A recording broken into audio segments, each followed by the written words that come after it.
Bonjour, vous écoutez le podcast de Virage. On vous donne des pistes pour aller de l'avant et ça se fait parfois à contre-courant.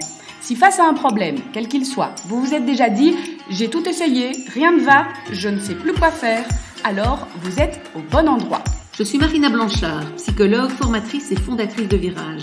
Mon école s'inscrit dans la lignée de celle de Palo Alto, c'est-à-dire de la thérapie brève. Et je suis Peggy Van Lierde, chef d'entreprise, journaliste et coach en développement personnel.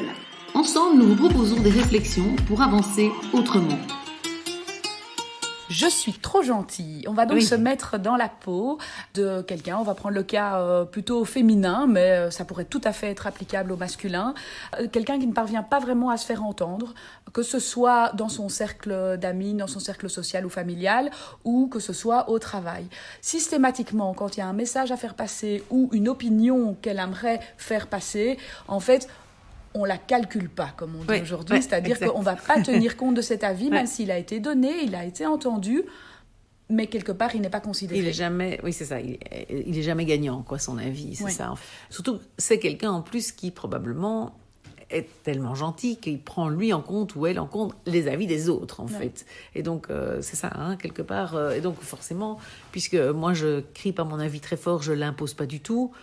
Et que par contre, j'accepte ceux des autres, forcément, ce sont ceux des autres qui passent. Et donc, on pourrait imaginer, on se retrouve par exemple à une soirée où on discute des vacances, la personne trop gentille veut aller à la mer, chacun donne un peu ses options, et au final, elle rentre chez elle en se disant, voilà, en fait, on va à la montagne. De nouveau. Oui. Et donc, j'ai donné mon avis, j'ai pourtant dit que la mer, ce serait chouette, j'ai essayé d'expliquer pourquoi ce serait chouette, mais ce n'est pas cette option-là qui a été prise en compte. Et c'est d'autant plus difficile qu'une personne qui, dans un groupe, est connue comme étant gentille, tout le monde sait qu'elle ne va pas s'énerver vraiment, tout le monde sait qu'elle va accepter l'avis des autres. Tout le monde sait qu'en fait, elle aime bien aller à la mer, mais qu'à la montagne, ça se passe bien aussi. Oui, c'est ça, qu'elle va s'adapter, en fait. Et donc, ce qui est difficile, c'est que quand on montre aux autres qu'on s'adapte toujours, ils se disent, telle personne s'adapte toujours. Et donc, effectivement, on va c'est même pas qu'on va pas la respecter, puisque tout le monde probablement l'aime bien et la respecte et trouve qu'elle est très chouette,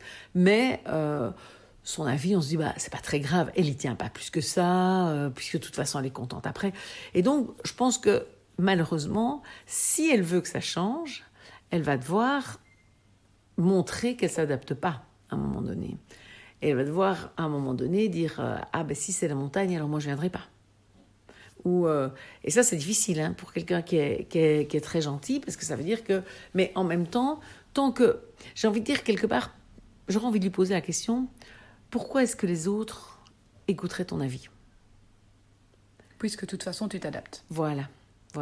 Et donc, quelque part, je pense qu'en posant cette question-là, c'est une question qui est assez recadrant, qui ferait réfléchir, et si parmi ceux qui nous écoutent, il y en a qui se disent oui, moi je suis un peu là-dedans, se demander pourquoi les autres m'écouteraient en fait, pourquoi les autres me suivraient moi. Et en fait, effectivement, si pour les autres il n'y a pas de conséquences à ne pas la suivre, il n'y a pas de raison qu'ils la suivent. Alors la question que j'aurais envie de lui poser aussi, c'est est-ce que tu proposes ton idée, ou est-ce que tu veux vraiment... est-ce que tu veux juste qu'elle soit prise en considération, mais qu'après on choisisse en fonction... Ou est-ce que tu veux vraiment que ce soit ton idée ? Et peut-être, et ça c'est important de le dire, que dans certains cas, c'est OK que mon idée soit juste prise en considération comme un des possibles, mais que dans d'autres cas, j'ai vraiment envie que ce soit. Et peut-être pour l'exemple de la mer, là c'était vraiment important pour moi d'aller à la mer, j'avais vraiment envie de la mer, j'aime pas tellement marcher en montagne. Voilà. Et donc à ce moment-là, la question à te poser, c'est est-ce que les autres savent à quel point c'est important pour toi, déjà ? Est-ce que tu l'as juste dit à demi-mot, ou est-ce que tu l'as juste dit, oui, je l'ai dit, je l'ai expliqué, mais j'ai pas mis d'émotion ? Est-ce que ça a été exprimé avec émotion ? Est-ce que tu as pu te positionner en disant, moi, si c'est la montagne, je ne viens pas, ce qui met une conséquence différente ? Est-ce que, et aller voir jusqu'où l'idée était défendue, parce que parfois les gens disent j'ai défendu mon idée, mais oui, ils ont dit 3 mots et ils trouvent déjà qu'ils ont beaucoup défendu, mais par rapport à des personnalités plus fortes. Sortent avec des arguments dingues. Oui, c'est ça, ou qui sont déterminés à aller à la montagne, qui arrivent à la réunion en disant on va à la montagne. Celui qui arrive à la réunion en disant je vais dire que moi j'aimerais peut-être bien aller à la mer, c'est pas du tout la même énergie, et donc bien évidemment que dans la balance ça pèse pas le même poids, Et donc ça, je pense que c'est important d'en prendre conscience, mais surtout c'est important de se dire à un moment donné, si je mets pas de conséquences aux autres du fait de ne pas m'écouter, mais ils ne vont pas changer. Ils vont continuer comme ça, puisque je m'adapte. Tant que je m'adapte, il n'y a pas de raison pour les autres de changer. Et donc, ça veut dire que je ne dois plus m'adapter. Donc, ça veut dire qu'effectivement, je dois mettre des conséquences. Donc, soit ça peut être, moi, je ne viens pas. Soit ça peut être, je crie une fois un bon coup.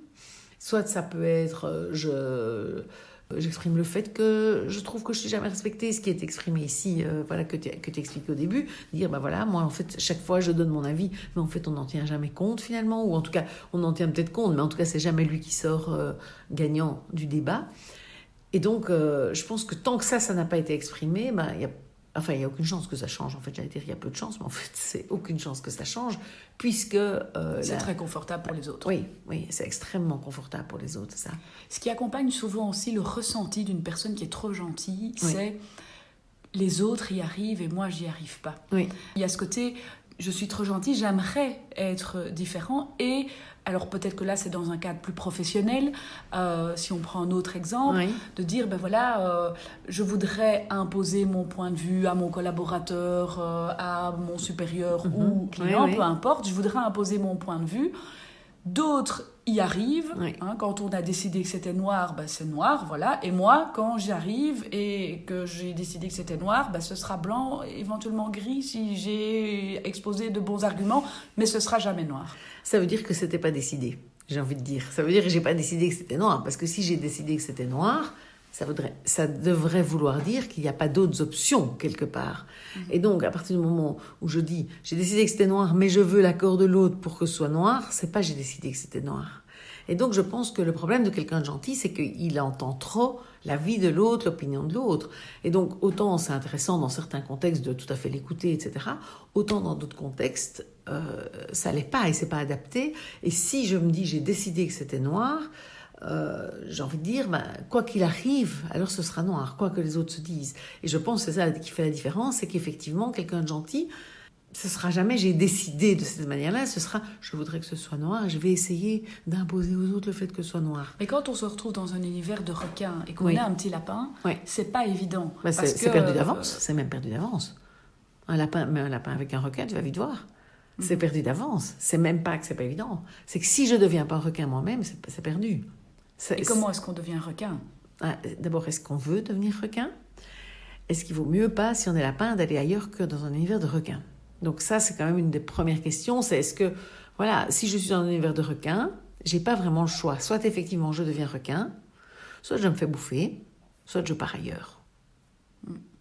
Et donc, quelque part, si je suis le petit lapin, je vais devoir vraiment prendre une décision à un moment donné, de me dire, je continue à rester dans cet univers-là parce que j'adore, je sais pas moi, le contexte de mon boulot, j'adore plein d'autres choses, mais je sais que quand j'amènerai mon idée, jamais ce sera gagnant. Et je me fais bouffer. Et je l'accepte parce que j'ai d'autres avantages. Et je pourrais mettre un costume de requin dans certains contextes. Exact. Surtout si j'ai plein de requins autour de moi, je sais un peu comment ça marche, je vois comment ils font, et il faudrait que je puisse faire comme si j'étais un requin alors à certains moments et me déguiser en requin. Donc ça peut être la deuxième. Donc la première possibilité, c'est j'accepte de me faire bouffer, et tant pis, je ne perds pas d'énergie à ça. Et j'aime tellement d'autres choses dans mon boulot. La deuxième possibilité, c'est effectivement, je vais jouer mon requin aussi, parce que sans jouer mon requin, j'obtiendrai rien. Et donc, je prends des leçons, j'observe les autres, je fais comme.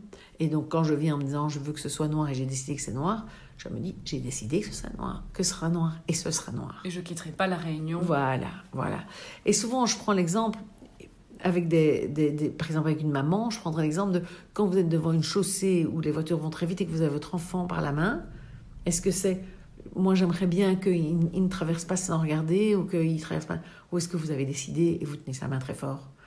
Et quelque part il y a une vraie différence dans j'aimerais bien que ce soit noir, ou j'ai décidé et ce ne sera pas autrement, comme s'il y avait danger de vie ou de mort. Et pour certaines personnes, il faut se mettre dans un contexte où je me dis il y a danger de vie ou mort, parce que sinon, je ne suis pas capable d'imposer mon avis et de faire en sorte qu'il soit suivi.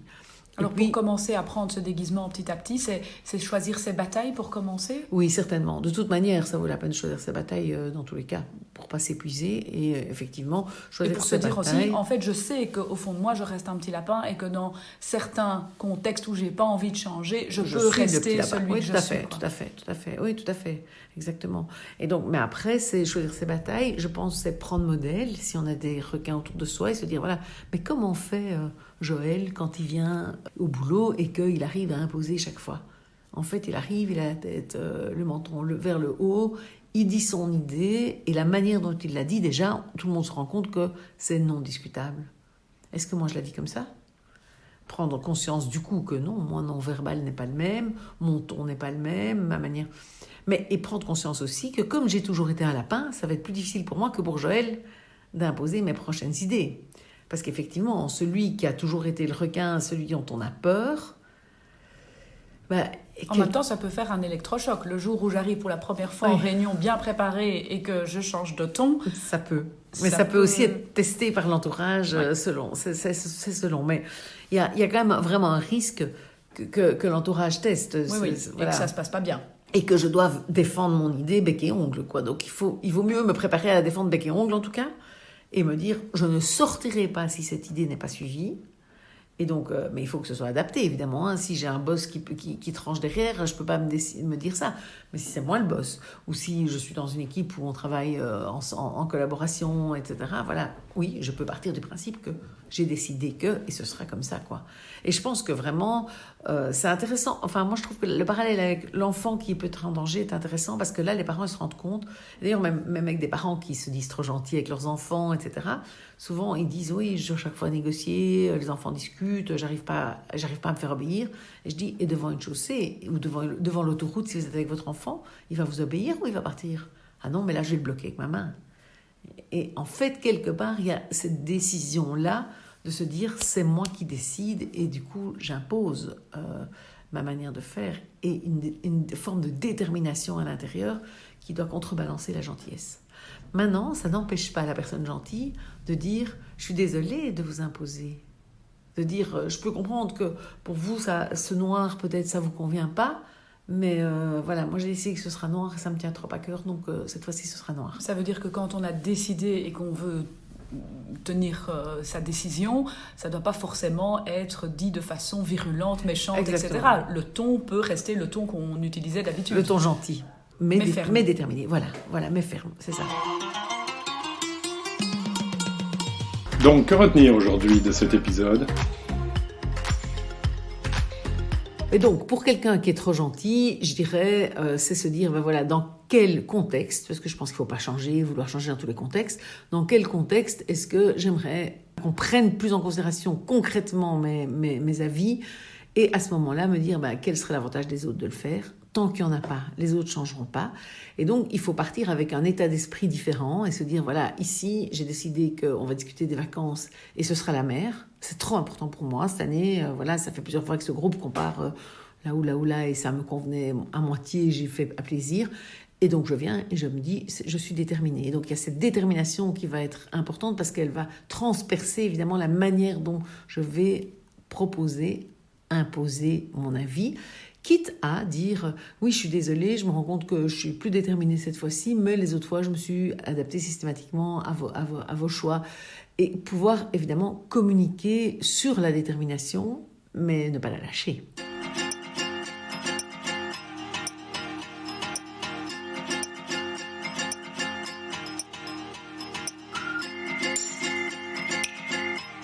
Si ce podcast vous a plu, n'hésitez pas à en parler autour de vous ou à nous donner 5 étoiles sur Apple Podcasts.